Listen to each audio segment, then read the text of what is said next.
एक बार प्रेम से बोलेंगे ओम नमो भगवते वासुदेवाय। देखिए मित्रों, गीता प्रेस से पुस्तक नई लॉन्च हुई है। बहुत ही सुंदर इसमें श्री कृष्ण लीला का दर्शन देखने में मिलता है। एक वीडियो तो हम बना चुके हैं जिसमें 5 अध्याय हमने उसमें कर लिए थे। आज के वीडियो में भी देखिए उससे आगे के अध्याय करेंगे। छठे अध्याय से प्रारंभ करेंगे जिसमें गोकुल के गैल में योग माया की भविष्यवाणी और नंदोत्सव, पूतना का उद्धार और तृणावत का उद्धार, इतने जो है अध्याय करेंगे, यानी 5 अध्याय और करेंगे। देखिए चलते हैं सीधे छठे नंबर अध्याय। तो इससे पहले का वीडियो आप देख सकते हैं, डिस्क्रिप्शन बॉक्स में होगा, उसको भी आप चाहो तो देख सकते हो। तो देखिए, गोकुल के गैल में वसुदेव जी कारागार से बाहर हो गए। आकाश में बादल छाए हुए थे। अंधकार की अधिकता के कारण हाथ से हाथ नहीं दिखता था। छोटी छोटी बूंदें पड़ रही थीं। वसुदेव जी चुपचाप सूप को सिर पर रखे हुए चले जा रहे थे। शेषनाग जी ने देखा कि मेरी सेवा का सुंदर अवसर है। बाल कृष्ण छोटी छोटी बूंदों से भीग रहे हैं, इसलिए शेष जी अपने 1000 फनों से छाया करते हुए वसुदेव जी के पीछे पीछे चले। वसुदेव जी का इस ओर ध्यान भी नहीं था। वे अपनी धुन में मस्त हुए बिना रास्ते की परवाह किए तेजी से चल रहे थे। आगे चलकर उन्होंने देखा कि यमराज की छोटी बहन अपने भयंकर रूप से उनके रास्ते को रोक रही हैं। यमुना जी का इतना विकराल रूप वसुदेव जी ने पहले कभी नहीं देखा था। गजों ऊंची हिलोरें उठ रही हैं, चारों ओर हर हर साए साए शब्द हो रहा है। मटमैले रंग के फेन से किनारा ढका हुआ है। वे कर्तव्य विमूढ़ होकर यमुना के किनारे खड़े होकर सोचने लगे कि अब क्या होगा। समय थोड़ा है, यदि पहरे वाले जाग पड़े और मुझे लौटने में देरी हुई तो सभी परिश्रम मिट्टी में जो है मिल जाएगा। अब होना हो सो हो, या तो इस बच्चे के सहित मैं ही सदा के लिए कालंदी की क्रोध से मैं शयन करूंगा, या अपने मनोरथ को पूरा करके ही शीघ्र लौटकर कारावास में आ जाऊंगा। यही सोचकर वे बिना विशेष विचार किए यमुना जी की तीक्ष्ण धारा में घुस गए।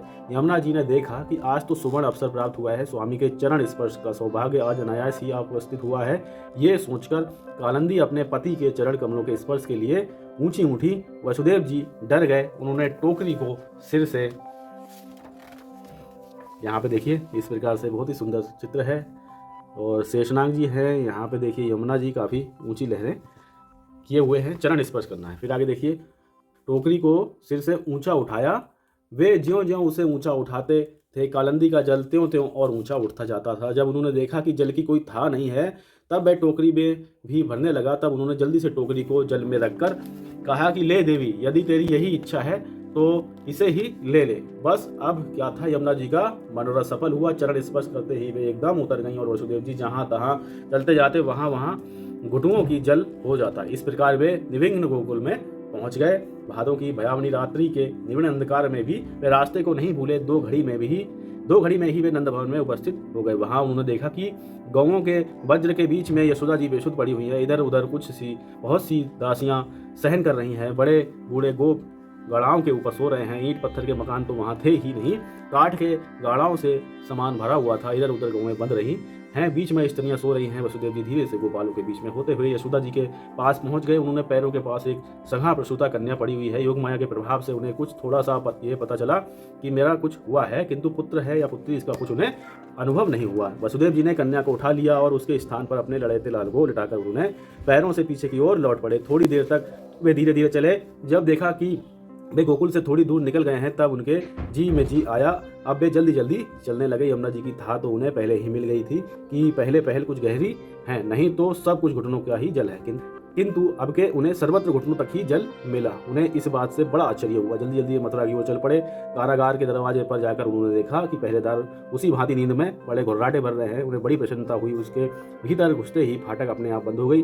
उनके हाथ पैरों में फिर उसी प्रकार हथकड़ी बेड़ी पड़ गई। पहरेदार जल्दी से आंख खोलकर उठ पड़े हुए और हो करके इस प्रकार आवाज देने लगे मानो वे इसी प्रकार रात्रि भर घूम घूम कर पहरा दे रहे हैं। वे आपस में एक दूसरे के मुंह की ओर देखने लगे, किंतु कोई किसी से कहे भी तो क्या कहे, इसलिए सब चुप रहे। उनके मुख के भाव से जान पड़ता था कि तू कहे मत मेरी, मैं ना कहूं तेरी। इस प्रकार गोकुल से मथुरा में योग माया के आते ही उसका प्रभाव जाता रहा। और अगले अध्याय में देखिए योग माया की भविष्यवाणी है।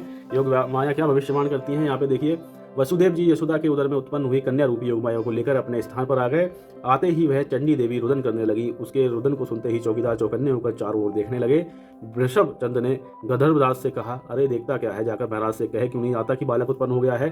शाम की बातों को भूल गया। महाराज आज्ञा दे रहे थे कि बालक को पैदा होते ही उसी क्षण सूचना देना। जल्दी से पगड़ी को संभालते हुए गर्दभ्यास ने कहा, दुहाई महाराज की, मैं अभी आता हूँ। ये कहकर वह दौड़ा दौड़ा राजमहल में गया। कंस को नींद कहाँ, वह तो बैठा हुआ घड़ियां गिन रहा था। पहरेदार ने ज्यों ही कहा कि महाराज जी जय हो, ऐसा कहकर जय जयकार किया, त्यों ही वह बोल उठा, अरे क्या सचमुच मेरा शत्रु उत्पन्न हुआ है? अच्छा मैं अभी चलता हूँ। ये कहकर वह बिना ही मुकुट बांधे नंगे पैर चल पड़ा। दूर से ही पैरों की आवाज़ सुनकर वसुदेव देवकी समझ गए कि वह निर्दयी आ रहा है और आते ही इस बालिका के प्राणों को विनाश करेगा। इतने में ही कमर में दुपट्टा बांधे कंस उस स्थान पर आ पहुंचा। आते ही उसने देखा कि वह मेरे शत्रु कहाँ है। शोक में डूबी हुई देवकी ने उंगली से इशारा करते हुए पालकी पर पड़ी हुई पुत्री को दिखा दिया। कंस ने निर्दयतापूर्वक उसे उठा लिया और जल्दी से उसे मारने के लिए उद्यत हुआ। इस पर बड़ी ही दीनता से आर्त स्वर में देवकी ने कहा, मेरे प्यारे भैया, इस बेचारी कन्या ने तेरा क्या बिगाड़ा है? ये अबला भला तेरा क्या बिगाड़ सकती है? तैने मेरे इतने सुंदर सुंदर बच्चों को मार दिया। मैं मन महसूस कर रह गई, तुझसे कभी कुछ नहीं कहा, किंतु इस बच्ची के ऊपर तो दया कर दे।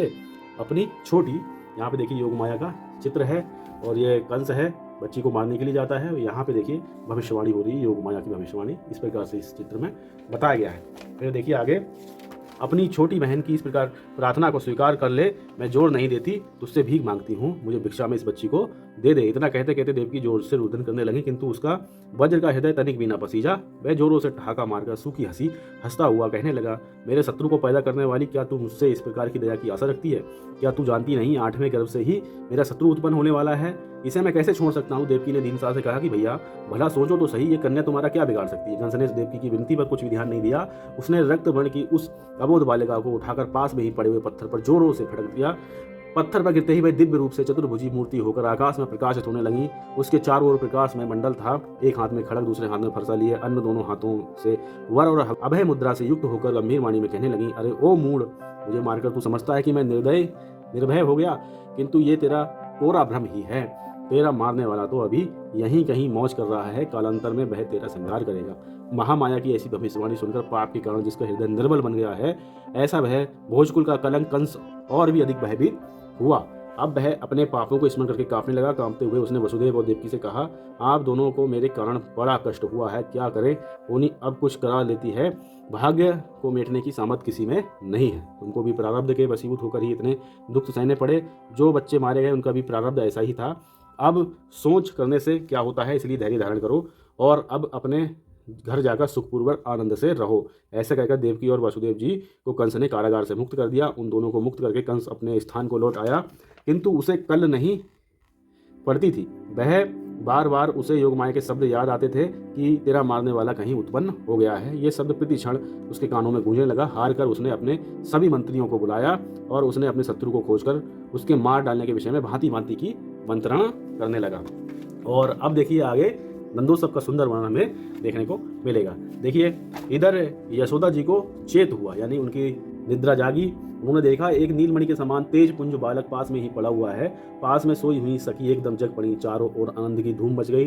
जो सुनता वही नंद भवन में दौड़ आता। ग्वाल वालों ने आकर नंद बाबा को घेर लिया। कोई दही लाता और हल्दी उसके ऊपर डालने लगे, कोई उनकी पगड़ी में दूध बांधने लगे। बहुत से ग्वाल वाल ताली पीट पीट कर नाचते हुए गाने लगे, नंद के आनंद भयो जय कन्हैया लाल की, हाथी दीने घोड़े दीने और दीनी पाल की, नंद के आनंद भयो जय कन्हैया लाल की। गगन भेदी वाणी से आकाश मंडल गूंजने लगा। उसी समय उपनंद दौड़े दौड़े ज्योतिषी के पास गए और लाल के ग्रह नक्षत्र दिखाए। शुभ योग करण और ग्रहण का फल कहते कहते दैवज्ञ महाराज थक गए। नंद जी ने उन्हें भांति भांति के वस्त्र आभूषण और अलंकारों से सत्कृत करके विदा किया। ब्राह्मणों की भीड़ दरवाजे पर खड़ी हो गई। नंद जी आनंद में बेसुध थे। उन्हें सोचता ही नहीं था कि इस खुशी में क्या दान दूं। उसी समय उन्होंने सुनंद को बुलाया और कहा कि भैया और तो हमारे पास देने को विशेष कुछ नहीं है, उस बड़े खिरक को खोल दो, उसमें लाखों गौएं हैं। जिस ब्राह्मण को जितनी गौएं चाहिए वह उतनी ही हाँक ले जाए। ब्राह्मण मनमानी सुंदर सुंदर गौएं लेकर नंदलाल की जय जय जयकार मनाते हुए अपने अपने घरों को जाने लगे। सुबह तक ये समाचार संपूर्ण ब्रजमंडल में फैल गया। दूर दूर के जग्गा भाट सूत मागध आकर नंदराज की वृद्धावली का विखान करने लगे। नंद जी उनसे पूछते, भैया तुम क्या लोगे? कोई कहता मैं तो ऊँट लूंगा, उसे उसी समय ऊँट मंगा कर देते। कोई घोड़ा मांगता, कोई सोने के कड़ले, कोई सोने के बाजूबंद। नंद जी सभी को मनोकामना पूर्ण करते। जिसने जो चाहा नंद भवन से उन्हें वही वस्तु मिली। कोई भी वहां से विमुख और निराश होकर नहीं लौटता। तो इस प्रकार नंद भवन में एकदम उत्सव है। यहाँ पे देखिए एक चित्र भी है, बहुत ही सुंदर चित्र है जिसमें कन्हैया जी माता की गोद में है। पूरा उत्सव जो है यहाँ पे इस प्रकार से चित्र में दिखाया गया है। इधर सखियों ने अपने शरीर पर भांति भांति के वस्त्र आभूषणों को धारण किया। 16 श्रृंगार करके नंदलाल के लिए रेशमी कुर्ता टोपी और सोने के कड़ूले लेकर वे नंद भवन में बधाई देने लगी। कोई कहती इन बूढ़े नंद का भाग्य तो देखो, इस बुढ़ैती में आकर लड़का हुआ है। कोई कहती मैं तो उनसे हमेल बिना लिए ना छोड़ूंगी। बहुत सी कहती अरे मैया यशोदा रानी के भाग्य की सराहना कौन कर सकता है। अभी वह सुबल की माँ बालक को देखकर आई थी, कहती थी बालक क्या है, हीरा है, देखने से जी ही नहीं भरता। इस प्रकार आपस में श्याम सुंदर के ही संबंध की बातें करती हुई वे सभी नंद भवन में पहुंची। वहां जाकर उन्होंने क्या देखा कि यशोदा रानी एक सुंदर पलंग पर पौड़ी हुई हैं। पास ही त्रिभुवन के सौंदर्य को फीका बनाने वाला नील मेघ के समान सुंदर शिशु क्रीड़ा कर रहा है। उसकी बंधी हुई छोटी छोटी अंगुलियां लाल रंग की हथेली की आवाज से चमक रही हैं। शिशु के मुखमंडल पर सूर्य के प्रभा के समान तेज छाया हुआ है। वह शिशु सभी के मन को हठात अपनी ओर आकर्षित कर रहा है। गोपियां भूली भटकी सी एक तक होकर उस माधुरी का पान कर रही हैं। बहुत सी गोपियों के झुंड को आते देखकर नंदरानी पलंग से कुछ उठने लगी। दाई ने उन्हें रोक दिया। एक बूढ़ी सी गोपी बोली अरे नंदरानी, अभी ऐसी जल्दी किस बात की है, लाल को थोड़ा बड़ा होने दे, तब सबका आदर कर लेना। नंदरानी सभी की ओर देख रही है। कोई कहती है तेरो लाल जुग जुग जीवे। नंदरानी कहती है मेरो काहे को है, सब तुम्हारा ही है, तुम्हारे पुण्य प्रताप से ही जी जाग पड़े, ऐसा ही आशीर्वाद करो, मेरा ऐसे भाग्य कहाँ। इस प्रकार नंद भवन में उत्सव की धूम मच गई। नंद ने शास्त्र की विधि के अनुसार बच्चे के जात कर्म आदि संस्कार कराए। कई दिनों तक नंदराय के आंगन में तिल रखने को जगह भी नहीं रही। हमेशा बधाई देने वाले स्त्री पुरुषों की भीड़ ही लगी रहती थी। उत्सव के अनंतर नंदराय अपने सभी गोपों के साथ लेकर मथुरा में कंस का वार्षिक कर चुकाने के लिए गए। वहां वे वसुदेव जी से भी मिले। वसुदेव जी ने रोहिणी सुत बलराम की कुशल पूछी और नंद जी को उनके पुत्र होने के उपलक्ष्य में बधाई दी और उनसे यह भी कहा कि आप शीघ्र ही गोकुल को लौट जाएं, ना जाने वहां क्या उपद्रव हो जाए।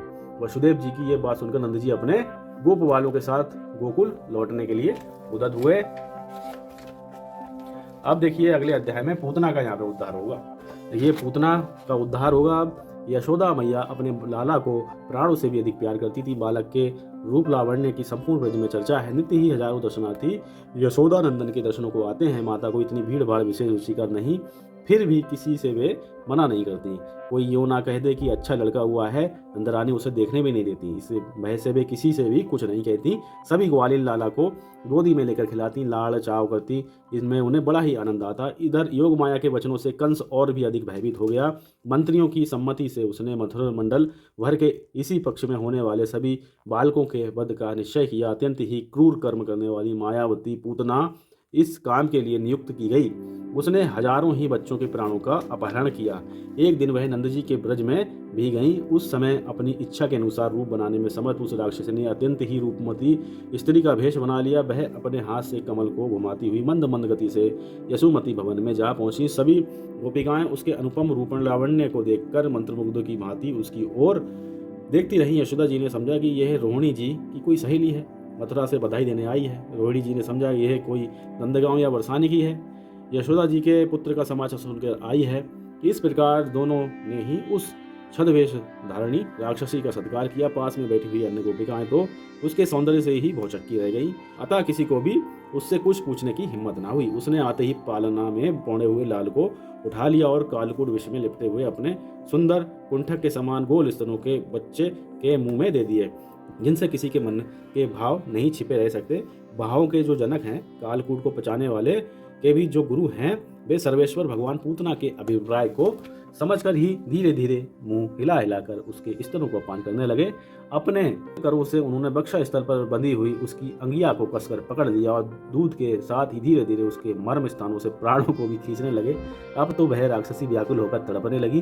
वेदना असह्य हो गई। उसने जोरों से किलकारी मारकर बच्चे से अपने को अलग करना चाहा, किंतु यह बच्चा अन्य बच्चों की तरह अलग होने वाला थोड़े ही था। जिससे ये एक बार चिपट गया बस फिर उसे छोड़ता थोड़े ही है, उसे अपना ही बनाकर छोड़ता है। राक्षसी से अब ना रहा गया। वह जोरों से किलकारी मारकर पुकारने लगी, पूतना पूतना। अब तो उसने अपना भयंकर रूप दिखाया। यहाँ पे देखिए इस चित्र में कितना भयंकर रूप है। और भगवान जिसको एक बार पकड़ ले, चाहे वो भक्त हो या कोई दुष्ट हो, उसको छोड़ने वाले नहीं है।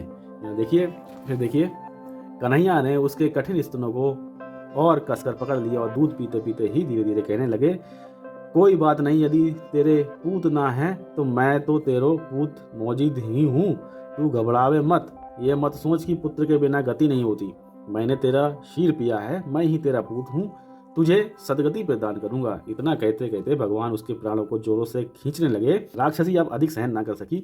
जब नंदलाल ने अपना लिया और स्वयं पूत बन गया, तब तो उसके छद्मवेश को त्याग दिया। पुत्र के सामने माया का क्या काम। वह जोर से हा पूत कहकर अपने असली रूप में पृथ्वी पर पछाड़ खाकर गिर गई। उसके गिरते ही बहुत दूर के वृक्ष चकनाचूर हो गए। कोसों लंबे तो उसके हाथ पैर थे, मुंह ऐसा था मानो कोई बहुत बड़ी भट्टी हो।